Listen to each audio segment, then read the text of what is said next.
UBB, le naufrage est assuré, Bru explique la recrudescence des larges défaites en top 14. Yannick Bru a été interrogé par Sud-Ouest sur la multiplication des gros scores dans le top 14, avec notamment de nombreuses déconvenues pour les équipes se déplaçant. Le manager de l'UBB y voit plusieurs causes. C'est le débat du moment en top 14. Depuis le début de la saison, les scores fleuves se multiplient, donnant souvent des rencontres sans intérêt. Ce fut notamment le cas ce week-end avec le naufrage du RCT à La Rochelle ou celui de Bayonne à Montpellier. S'il faut souligner que Pierre Mignoni devait faire face à une cascade de blessures, de nombreuses équipes ne se donnent plus la peine d'aligner leur meilleure composition à l'extérieur alors que le calendrier se densifiait d'année en année. Il y a deux formes de grosses défaites. Invité à commenter cette tendance qui inquiète pour Sud-Ouest, Yannick Bru y voit plusieurs raisons.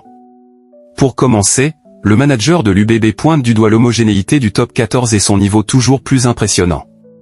Le moindre relâchement se paie alors très cher selon lui. Ma première réflexion, c'est qu'il y a deux formes de grosses défaites. Lorsqu'on aligne une équipe compétitive, ou quand on opère un turnover important pour faire reposer des cadres et donner du temps de jeu à des jeunes. Dans le premier cas, le top 14 2025 à 2026 marque un changement important. Si, dans les 23, 3 ou 4 joueurs se disent, comme il y a quelques années, ça va passer, c'est juste un match de plus, le naufrage est assuré. Notre championnat est devenu tellement concurrentiel, les équipes ont tellement de pression quand elles reçoivent, qu'elles jouent des matchs de phase finale dans l'engagement.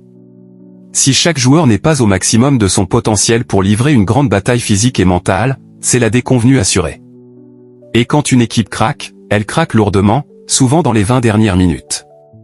Ainsi, l'ancien talonneur distingue clairement les scores fleuves dus à un relâchement aux impasses identifiées par les staffs. Il évoque notamment les matchs à 21h, durs à encaisser pour les organismes et mettant en péril la préparation de la rencontre suivante. C'est souvent le match du dimanche à 21h qui est une épine dans le pied, notamment les semaines avant la Champions Cup. Tu sais déjà que statistiquement, tu as peu de chances de l'emporter, que tu vas rentrer chez toi à minima à 4h du matin. Yannick Bru a été interrogé par Sud-Ouest sur la multiplication des gros scores dans le top 14, avec notamment de nombreuses déconvenues pour les équipes se déplaçant. Le manager de l'Union Bordeaux-Bègles y voit plusieurs causes.